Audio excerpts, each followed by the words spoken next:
गाडीतून उतरलो डायरेक्ट प्लॉटमध्ये गेलो. ताजेभाऊ पण आपल्यासोबत होता. ताजेभाऊला म्हटलं काय वाटतं किती साईज असेल. ताजेभाऊने डायरेक्ट मनी तोडून दाखवला ना भाऊ.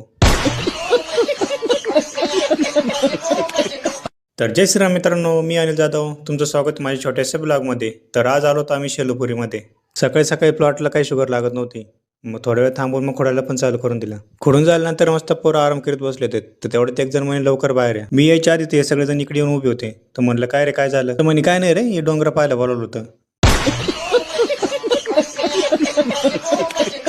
डोंगर वगैरे बघितले आणि निघालो गाडीकडे. तर इकडे यांचं पा चालली होती माकडवानी उड्या मारीत.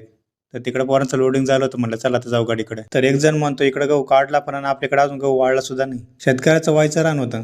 तर शेतकऱ्यांनी काय केलंय, सगळ्या काड्या तारेच्या वरून टाकलेल्या आहे आणि सगळे बंच असे खाली काढलेले आहेत. ते सगळे बंच पण एकसारखे दिसत होते नाही का. मग लोडिंग झाल्यानंतर शेतकऱ्याला कॅरेट मोजून दिले. प्लॉटकडे जायला रस्ता थोडा खराबच होता आणि गाडीत एकदम मापात बसत होते रस्त्याच्या. आणि अशा रस्त्यातून गाडी बाहेर काढणं थोडं अवघडच नाही का. आणि शेतकऱ्यांनी एकच विनंती आहे की प्लॉटपर्यंत गाडी जायला असा रस्ता पण त्यांनी केला पाहिजे नाही का. आणि अशा रस्त्याला पण ड्रायव्हर थोडा कानकुसच करतो नाही का गाडी घालायला. आणि त्यात हे पोरं पण थोडे मोकळ्यात येऊनच उभे होते. मग जिथून डायरेक्ट युनिटला आलो त्याचं काय चालू होतं. तू मेरे से प्यार करती है या नहीं करती, ये बता दे तू बस.